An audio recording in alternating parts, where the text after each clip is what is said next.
Good morning class. आइए start किया जाएगा आज मैथ में वर्ग और आयत। देखिए, इसके पहले वाले वीडियो में हम आपको अलग से त्रिभुज पढ़ाए हैं, वर्ग पढ़ाए हैं, आयत पढ़ाए हैं, वृत्त पढ़ाए हैं। अब यह जब अलग अलग टॉपिक हम पढ़ा दिए हैं तो आज स्टार्ट होगा आपका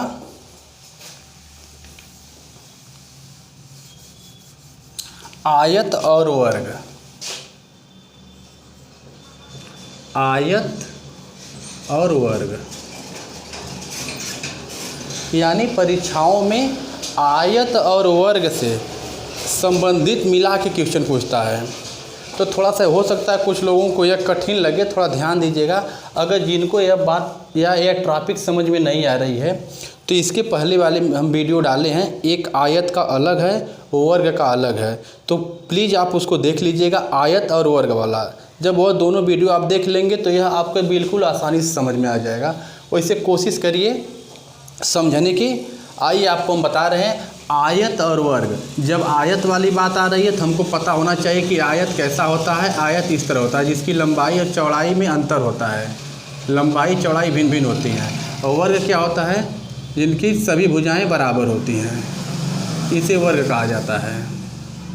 ठीक, तो आयत के लिए एक बात क्लियर हो गई कि लंबाई और चौड़ाई भिन्न भिन्न होती है। वर्ग के लिए यह है कि सभी भुजाएं बराबर होती हैं। अगर यह बात आपको समझ में आ रही है तो चलिए हम स्टार्ट कर रहे हैं। जो परीक्षाओं में पूछा गया सवाल है, हम इस टॉपिक को आयत और वर्ग एक में इसलिए बोल रहे हैं क्योंकि आयत और वर्ग का एक ही में मिला के क्वेश्चन पूछा जाता है। देखिए कैसे पूछा गया है। पहला सवाल है कि किसी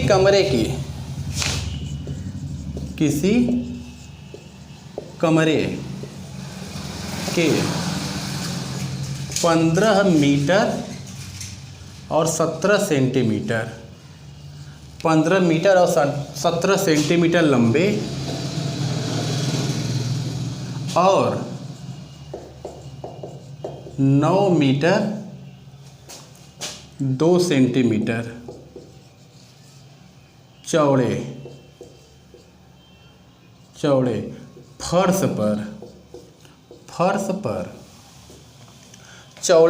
पर लगाई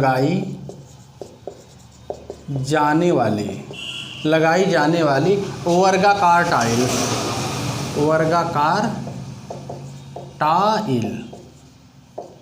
की संख्या पूछ रहा है। सवाल समझिए। कह रहा है कोई कमरा आयताकार है जिसकी लंबाई, सवाल पहले सुन लीजिए, किसी कमरे के 15 मीटर 17 सेंटीमीटर लंबे और 9 मीटर 2 सेंटीमीटर चौड़े फर्श पर लगाई जाने वाली वर्गाकार टाइल्सों की संख्या बताइए। यानी आप सवाल ध्यान से सुनिए। कह रहा है कि मान लीजिए कोई कमरा है, इसको कमरा समझ लीजिए, कमरा है। अब इसकी लंबाई क्या है? 15 मीटर और 17 सेंटीमीटर, 15 मीटर लंबा और 17 सेंटीमीटर ये लंबाई बता रहा है, और चौड़ाई बता रहा है 9 मीटर 2 सेंटीमीटर। थोड़ा ध्यान दीजिएगा, मीटर सेंटीमीटर दोनों में दिया है। यानी कमरे की लंबाई 15 मीटर 17 सेंटीमीटर है और कमरे की चौड़ाई 9 मीटर 2 सेंटीमीटर है। तो आप देखिए यह आयताकार कमरे का फर्श है, इस पर लगाने के लिए बोल रहा है वर्गाकार टाइल्स। यानी वर्गाकार टाइल्स लगाएंगे तो कितनी टाइल्स लगेगी, टाइल्सों की संख्या पूछा है। तो टाइलों की संख्या जब निकालना रहेगा तो हम क्या करेंगे? फर्श का क्षेत्रफल लिखेंगे, फर्श का क्षेत्रफल बटा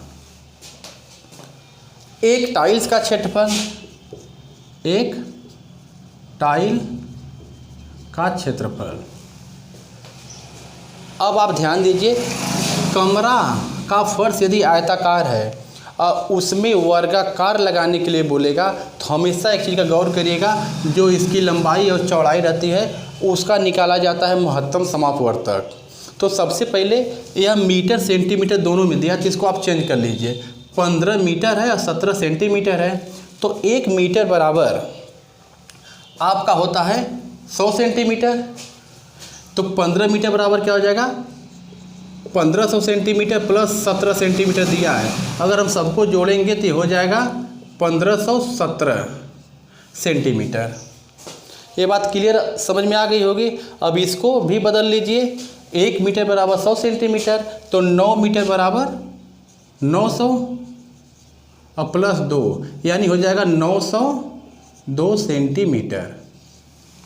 सवाल क्लियर समझ में आ गया होगा। इसकी लंबाई 1517 सेंटीमीटर और इसकी लंबाई 902 सेंटीमीटर।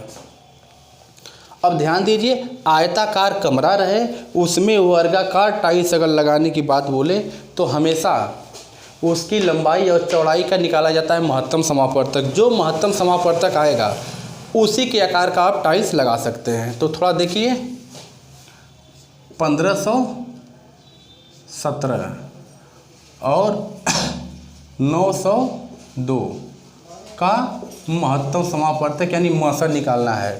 तो इसका महत्तम समापवर्तक आएगा 41।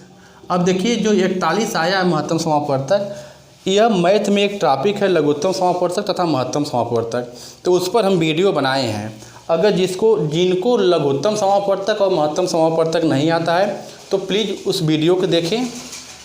सर्च करने पर वो आ जाएगा, आप सर्च करिए लसा और मसर, उस पर हम आपको महत्तम समापवर्तक निकालने की आइडिया बताए हैं कि मतलब कैसे महत्तम समापवर्तक निकलता है। बशर्ते यहाँ पर आप ध्यान दीजिए कि ये मेंसुरेशन चल रहा है। अगर मेंसुरेशन में हम आपको लघुत्तम समापवर्तक, महत्तम समापवर्तक, वर्गमूल, घनमूल पढ़ाएंगे तो बहुत बड़ी ट्रैफिक हो जाएगी।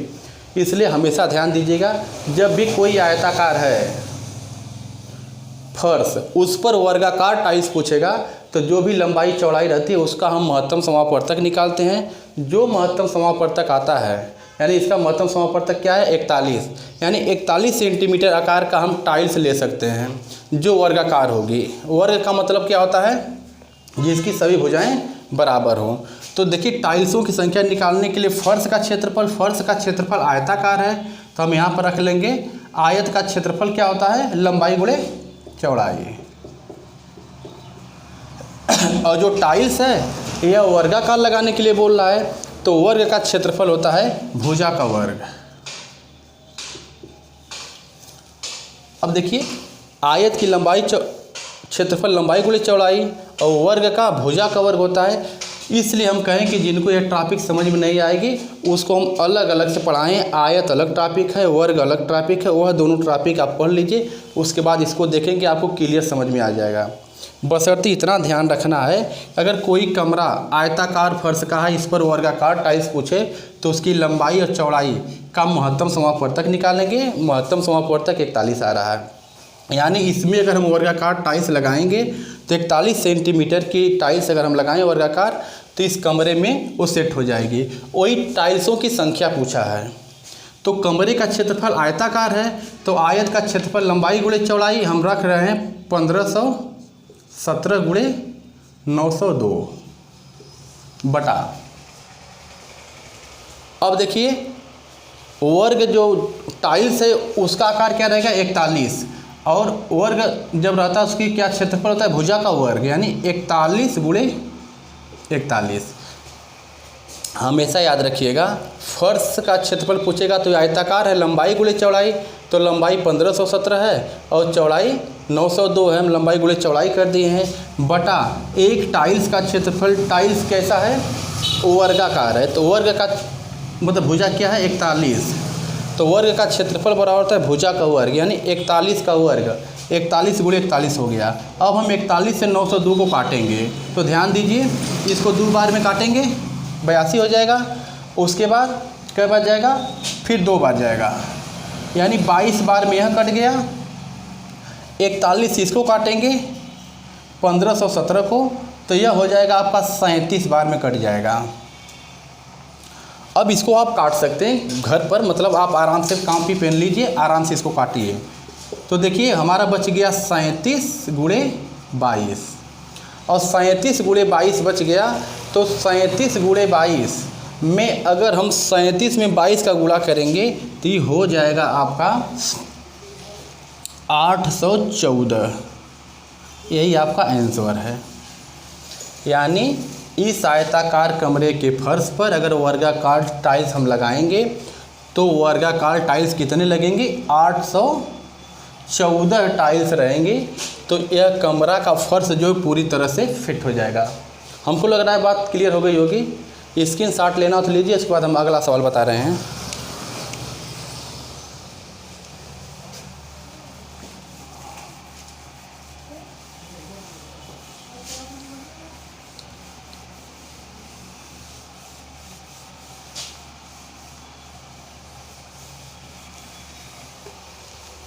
हाँ, अगला सवाल देखिए, कह रहा है किसी वर्ग का परिमाप वही है। दूसरा सवाल क्या बोल रहा है?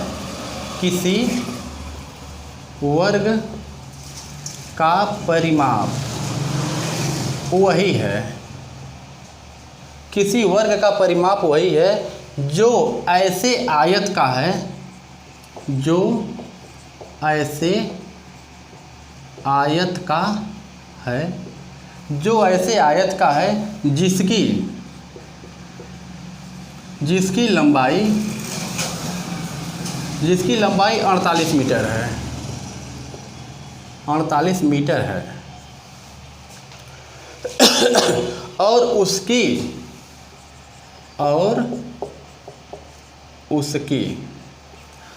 उसकी लंबाई चौड़ाई की 3 गुनी है। चौड़ाई की 3 गुनी है। तो वर्ग का क्षेत्रफल बताइए। तो वर्ग का क्षेत्रफल पूछ रहा है। यानी सवाल ध्यान से सुनिए। कह रहा है किसी वर्ग का परिमाप वही है जो ऐसे आयत का है जिसकी लंबाई 48 मीटर है और उसकी लंबाई चौड़ाई की 3 गुनी है। तो वर्ग का क्षेत्रफल बताइए। यानी हमसे वर्ग का क्षेत्रफल पूछ रहा है। तो थोड़ा ध्यान दीजिए। आप पहले आयत बनाइए। यह आयत हो गया, मान लीजिए यह आयत हो गया। आयत में हमेशा लंबाई चौड़ाई भिन्न भिन्न होती है। तो क्या कह रहा है? ऐसे आयत का जिसकी लंबाई 48 मीटर, यानी हाइट जो है 48 मीटर बता रहा है, और कह रहा है चौड़ाई का यह 3 गुना है। यानी यह चौड़ाई का 3 गुना बोल रहा है। तो चौड़ाई क्या होगी? 48 में हम 3 से भाग दे देंगे। 3 एक कम 3, 3 छक 18। यानी हमको एक चीज़ क्लियर हो गया। यह जो आयत है इसकी लंबाई 48 मीटर है और यह जो चौड़ाई है यह कितना है? 16 मीटर है। इतनी बात क्लियर हो गई। और देखिए सवाल में हमसे क्या पूछा है? तो वर्ग का क्षेत्रफल पूछ रहा है। हमको वर्ग का क्षेत्रफल पूछा है। हमसे वर्ग का क्षेत्रफल पूछा है। अब वर्ग के बारे में कुछ नहीं दिया है। अब हम क्या करेंगे? इस आयत के माध्यम से उस वर्ग का पता करेंगे। तो सवाल देखिए, किसी वर्ग का परिमाप वही है जो ऐसे आयत का है। यानी कोई जो यह वर्ग है इसका परिमाप वही है जो आयत का है। तो पहले हम आयत का परिमाप निकालेंगे। तो आयत का परिमाप बराबर सूत्र होता है 2 कोष्ठ में लंबाई प्लस चौड़ाई। अब देखिए यहाँ पर 2 करेंगे। लंबाई कितना है? 48 प्लस चौड़ाई कितना है? 16। लंबाई 48 है और चौड़ाई क्या है? 16 है। अब हम क्या करेंगे? 2 इसको जोड़ लीजिए। 48 में 16 जोड़िए तो 64 होगा और 64 में 2 से गुणा कर देंगे तो 128 मीटर। हमको इस आयत का परिमाप पता चल गया 128 मीटर है। अब देखिए सवाल में कह रहा है किसी वर्ग का परिमाप वही है जो ऐसे आयत का है। मतलब जो आयत का परिमाप वही वर्ग का परिमाप। तो अगर आयत का परिमाप 128 है तो वर्ग का परिमाप हम 128 मान लेंगे इसका परिमाप। और हमसे पूछा है इसका क्षेत्रफल। अब परिमाप हमको इसका पता चल गया तो परिमाप के माध्यम से हम इसका भुजा निकालें, क्योंकि वर्ग के क्षेत्रफल के लिए किसकी आवश्यकता पड़ेगी? भुजा का वर्ग। और जब आयत का परिमाप 128 है, इसके माध्यम से देखिए क्या निकलेगा, परिमाप बराबर क्या होता है, वर्ग का परिमाप बराबर होता है 4 गुणे भुजा।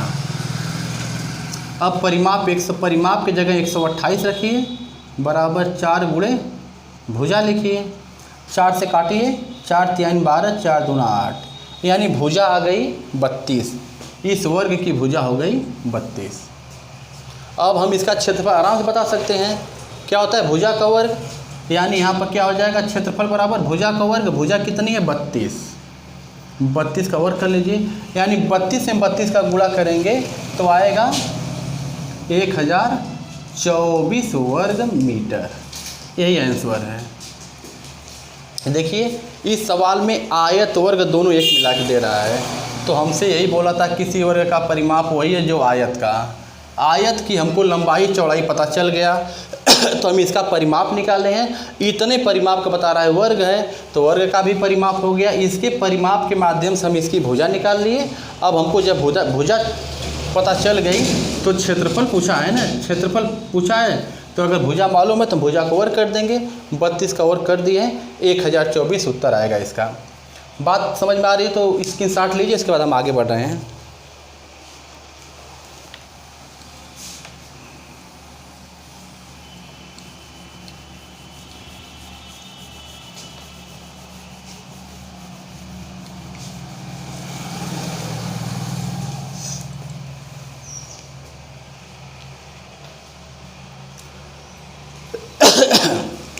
तीसरा सवाल देखिए क्या कह रहा है, एक आयताकार बागीचा की लंबाई, एक आयताकार बागीचा, एक आयताकार बागीचा की लंबाई 12 मीटर और चौड़ाई 5 मीटर है, चौड़ाई 5 मीटर है।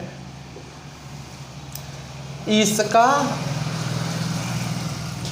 एक आयताकार बागीचा की लंबाई 12 मीटर और चौड़ाई 5 मीटर है।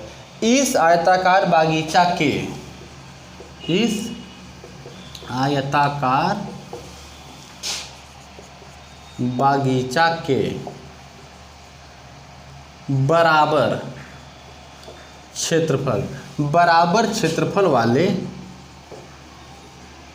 वर्गाकार बागीचे का विकर्ण बताइए। विकर्ण पूछ रहा है, सवाल ध्यान से सुनिए। कह रहा है एक आयताकार बागीचा की लंबाई 12 मीटर चौड़ाई 5 मीटर है। इस आयताकार बागीचे के बराबर क्षेत्रफल वाले वर्गाकार बागीचे का विकर्ण बताना है। अब देखिए हमसे क्या पूछा है, आयताकार बागीचा दिया, मान लीजिए ये कोई आयताकार बागीचा है, लंबाई 12 मीटर बोल रहा है और चौड़ाई 5 मीटर बोल रहा है। कह रहा है इस आयताकार बागीचे के बराबर क्षेत्रफल, मतलब इसका जितना क्षेत्रफल है इतना बड़ा क्षेत्रफल किसी वर्ग का है। मान लीजिए इसका क्षेत्रफल है, तो इसी वर्गाकार बागीचे का विकर्ण पूछ रहा है, यानी हमसे यह पूछ रहा है। अब इसके बारे में हमको कुछ पता नहीं है, इसके माध्यम से हम इसके बारे में पता करेंगे। तो चलिए देखिए क्या कह रहा है, एक आयताकार बागीचा की लंबाई 12 मीटर चौड़ाई 5 मीटर है। इस आयताकार बागीचे के बराबर क्षेत्रफल वाले वर्ग, यानी जितना इसका क्षेत्रफल है उतना बड़ा इसका क्षेत्रफल होगा। तो अब इसके माध्यम से हम क्षेत्रफल जब निकालेंगे तो क्षेत्रफल बराबर होता है लंबाई गुणे चौड़ाई, यानी आयत का क्षेत्रफल बराबर होता है लंबाई गुणे चौड़ाई। तो लंबाई है 12 और चौड़ाई है 5, तो 12 पचे 60 वर्ग मीटर, 60 वर्ग मीटर इसका क्षेत्रफल है। और हमसे सवाल में कहा है कि इसी के क्षेत्रफल के बराबर कोई वर्गाकार बागीचा, यानी इसका भी क्षेत्रफल कितना रहेगा 60, क्योंकि इसी के बराबर के क्षेत्रफल का ही वर्गाकार बागीचा है। हमसे विकर्ण पूछा है, तो हम वर्ग वाली टॉपिक में आपको बताए हैं कि अगर विकर्ण दिया रहे तो इसका क्षेत्रफल जब हम निकालने के लिए जाते हैं तो क्षेत्रफल बराबर होता है विकर्ण का वर्ग बटा 2। अब क्षेत्रफल की जगह हम रख देंगे 60 है, इधर विकर्ण का वर्ग बटा 2, इसका गुणा यहाँ पर करेंगे तो 6 दूना 12, 120, ये हो जाएगा विकर्ण, वर्ग घटाएंगे तो अंदर रूट कर्णिम हो जाएगा। अब 120 का हमको कर्णिम 120 का मान निकालना है। अब देखिए ध्यान से देखिए इसका मान हम कैसे निकालते हैं। तो देखिए इसका मान हम यहाँ पर निकाल दे रहे हैं। मान लीजिए 120 है, इसको इस तरह करके हम खंड करेंगे तो इसको हम 2 से तोड़ेंगे। 2 छक 12, 2 तिहाई 6, 2 एकम 2, 2 पाँचे 10, 3 पाँचे 15, अब 5 एकम 5। तो जो कर्णिम रहता है इसके लिए यही नियम है कि हम इसका खंड करेंगे, जो मतलब जो जोड़ा मिले उसको हम बाहर निकलते हैं। तो देखिए यह जोड़ा मिल रहा है 2 का, तो हम इसको बाहर रख लेंगे। उसके बाद यह 2 है, इसका जोड़ा नहीं मिल रहा है, 3 का जोड़ा नहीं मिल रहा है, 5 का जोड़ा नहीं मिल रहा है, तो इसको हम लिखेंगे कर्णी में। तो क्या हो जाएगा 2 गुणे 3 गुणे 5। अब यह रहेगा 2 अंदर रूट 5 यानी 15 दूना 30, 2 कर्णी में 30 मीटर इसका विकर्ण है, यही आंसर होगा। हाँ, जितना सवाल आज हम आपको बता रहे हैं सभी कंपटीशन में पूछा गया सवाल है। यह भी एसएससी में पूछा गया सवाल था। इसके पहले वाले जो बताए हैं वो भी एसएससी में पूछा गया था, यह भी एसएससी में पूछा गया सवाल है। ठीक, अब आगे स्क्रीनशॉट लीजिए, उसके बाद हम अगला बता रहे हैं।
देखिए चौथा सवाल, यह भी एसएससी में पूछा गया है।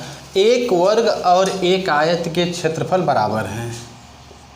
एक वर्ग और एक आयत के क्षेत्रफल बराबर हैं।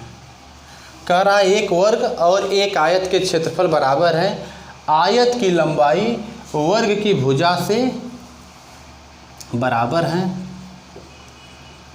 आयत की लंबाई वर्ग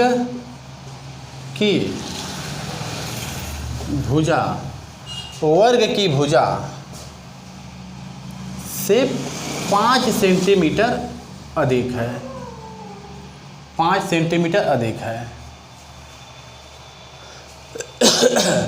और चौड़ाई वर्ग की भुजा से 3 सेंटीमीटर कम है। तो आयत का परिमाप बताइए। आयत का परिमाप पूछ रहा है। सवाल ध्यान से सुनिए। कह रहा है एक वर्ग और एक आयत के क्षेत्रफल बराबर हैं। आयत की लंबाई वर्ग की भुजा से 5 सेंटीमीटर अधिक है और चौड़ाई वर्ग की भुजा से 3 सेंटीमीटर कम है। तो आयत का परिमाप बताइए। अब ध्यान दीजिए, यह आयत वर्ग का मिला के पूछ रहा है। तो हमको क्या करना है, देखिए हम पहले एक वर्ग बना दे रहे हैं। आप इधर समझिए, मान लीजिए कोई यह एक वर्ग है।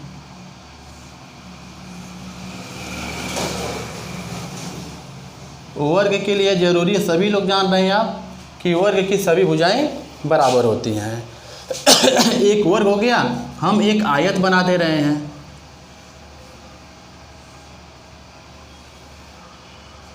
अब सवाल के हिसाब से देखिए क्या कह रहा है, एक वर्ग और एक आयत के क्षेत्रफल बराबर है, यानी जितना बड़ा इसका क्षेत्रफल रहेगा उसका बड़ा इतना इसका क्षेत्रफल रहेगा।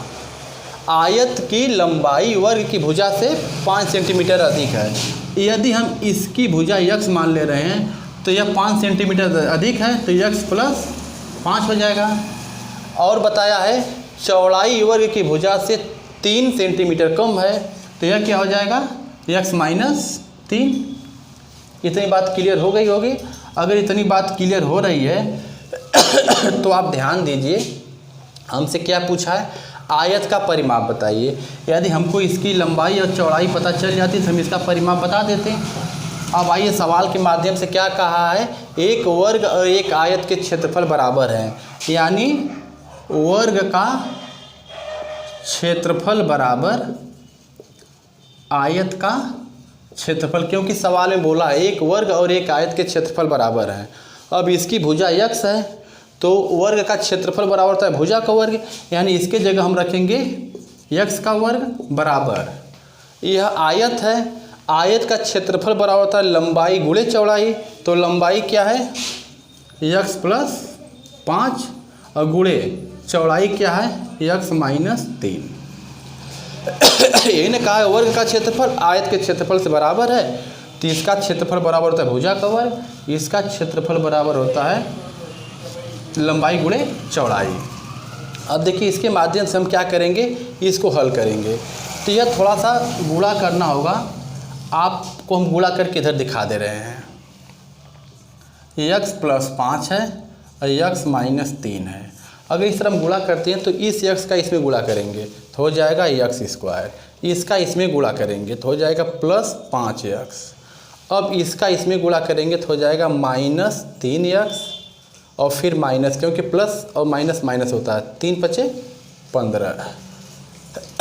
अगर इसको हम गुणा करेंगे तो यह माइनस 15 है, 5 में से 3 घटाएंगे तो 2 बचेगा, चिन्ह रहेगा प्लस क्योंकि 5 वाला बड़ा है, यह हो जाएगा यक्स स्क्वायर। यानी इसका इसमें हम गुणा किए हैं तो इतना आया है, तो इसके जगह हम इसको लिख दे रहे हैं x square plus 2x minus 15 और इधर है यक्स स्क्वायर, तो यक्स स्क्वायर से यक्स स्क्वायर कैंसिल हो जाएगा, 2x अपने स्थान पर आएगा, जब माइनस 15 दूसरी साइड जाएगा तो हो जाएगा 15। अब 2 से काटेंगे, 2 × 7 = 14, बचेगा 1 दशमलव 2 × 5 = 10, यानी x बराबर 7.5 आ गया। x बराबर 7.5 आ गया तो हमसे क्या पूछा है, आयत का परिमाप बताइए। अब हम इसका परिमाप बता सकते हैं, x बराबर 7.5, तो देखिए यहाँ पर हम 7.5 रखेंगे और प्लस 5 जोड़ेंगे, तो 7.5 में प्लस 5 जोड़ेंगे तो 7 × 5 = 12, 12.5 होगा, ये हो जाएगा 12.5। अब यहाँ पर देखिए यक्स है यानी 7.5 में से हम क्या घटाएंगे, 3 घटाएंगे, जब 3 घटाएंगे तो क्या होगा 4.5 है, हो जाएगा 4.5। अब हमको आयत की लंबाई पता चल गई, 12.5 मीटर है और इस 12.5 सेंटीमीटर है और इसकी 4.5 सेंटीमीटर है। हमसे इसका परिमाप पूछा है। अब परिमाप बराबर हम निकाल सकते हैं, परिमाप बराबर क्या होता है, 2 कोष्ठ में लंबाई प्लस चौड़ाई। अब देखिए 2 लंबाई क्या है 12.5 करेंगे, चौड़ाई क्या है 4.5, चौड़ाई हो गई 4.5। अब 12.5 में 4.5 जोड़ेंगे तो हो जाएगा 17 और गुणे 2, 17 दूना 34 सेंटीमीटर इस आयत का परिमाप है। यही आयत का परिमाप हमसे पूछा था। ध्यान दीजिएगा, हमेशा वर्ग को लगा के आयत पूछ दे रहा है, आयत को लगा के वर्ग पूछ दे रहा है, तो आपको आयत वर्ग सबके बारे में पता होना चाहिए। अगर यह नहीं समझ में आ रहा होगा तो हम अलग से एक टॉपिक अलग से आयत डाले हैं, एक वर्ग है, आयत को देख लीजिए, वर्ग को देख लीजिए, उसके बाद जब आयत वर्ग दोनों आप देख ले रहे हैं तब आपको काफ़ी अच्छे से समझ में आ जाएगा जहाँ दोनों इकट्ठा आ रहे हैं। ठीक, ये सवाल अगर क्लियर हो गया हो तो स्क्रीनशॉट लीजिए, उसके बाद हम आगे बढ़ रहे हैं।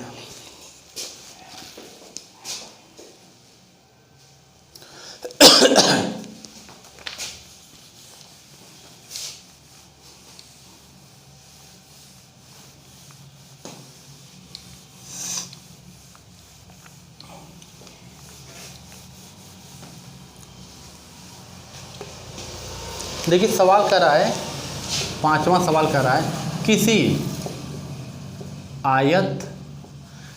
आयत की लंबाई चौड़ाई, किसी आयत की लंबाई चौड़ाई क्रमशः 35 मीटर और 30 मीटर है। 30 मीटर है। किसी आयत की लंबाई चौड़ाई क्रमशः 35 मीटर और 30 मीटर है। इसमें से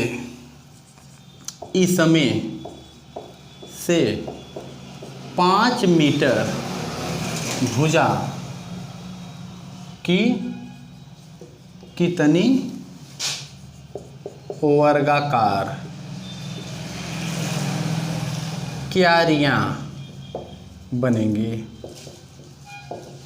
यानी सवाल देखिए क्या कह रहा है, किसी आयताकार बागीचे की लंबाई और चौड़ाई क्रमशः 35 मीटर और 30 मीटर है।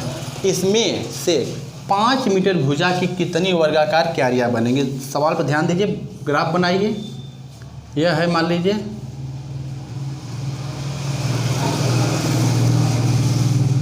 ठीक, ये आयताकार हो गया, लंबाई 35 बोल रहा है और चौड़ाई 30 बोल रहा है। क्यों कहा, किसी आयत की लंबाई चौड़ाई क्रमशः 35 मीटर और 30 मीटर, ये लंबाई 35 है, चौड़ाई 30 है। इसमें से 5 मीटर भुजा की वर्गाकार क्यारी बनाना, यानी इसमें जो क्यारियां बनेंगी हमको वर्ग के आकार की बनानी है और लंबाई मतलब उसकी माप क्या होनी चाहिए, 5 मीटर। तो पूछ रहा है कितनी क्यारियां बनेंगी। तो देखिए क्यारियों की संख्या बराबर क्या होता है, आयत का क्षेत्रफल बटा वर्गाकार क्यारी का क्षेत्रफल।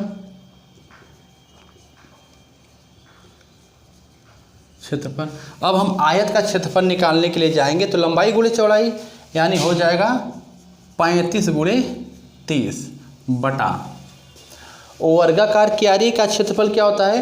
हमको जब सवाल में कहा है कि 5 मीटर भुजा की वर्गाकार क्यारी बनाना है, यानी उसकी माप 5 है, यानी मान लीजिए इसमें कोई हम वर्गाकार क्यारी बना रहे हैं इस तरह, तो ये 5 मीटर भुजा की होनी चाहिए।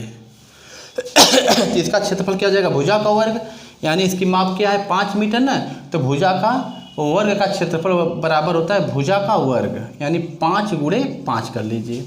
अब काट दीजिए, 5 छक 30, 5 साते 35 और 7 छक 42, यही आपका आंसर है। यानी इस आयताकार जो भी खेत है चाहे जो भी है, इसमें वर्गाकार क्यारी अगर बनाया जाए वर्ग के आकार का, जिसकी भुजा 5 मीटर हो, तो कुल 42 क्यारियां बनेंगी। यही सवाल था आपका। अब ध्यान दीजिए, देखिए हम आज टॉपिक में आयत वर्ग पढ़ाए हैं, अब अगली टॉपिक लेके आएंगे आयत वृत्त, वर्ग वृत्त, मतलब अलग अलग। तो हम हर टॉपिक आयत अलग, वर्ग अलग, वृत्त अलग, त्रिभुज अलग पढ़ाए हैं। अब आयत वर्ग एक में हो जा रहा है, आयत वृत्त एक में हो जाएगा, वर्ग आयत एक में हो जाएगा, तो इस तरह सवाल आएगा। तो प्लीज़ अगर जिनको यह न समझ में आए वो पहले वाले वीडियो सिर्फ आयत का देख लें, सिर्फ वर्ग का देख लें। जब आयत वर्ग दोनों देख लेंगे तब यह आपको कायदे समझ में आएगा। आज बस इतना ही रहेगा।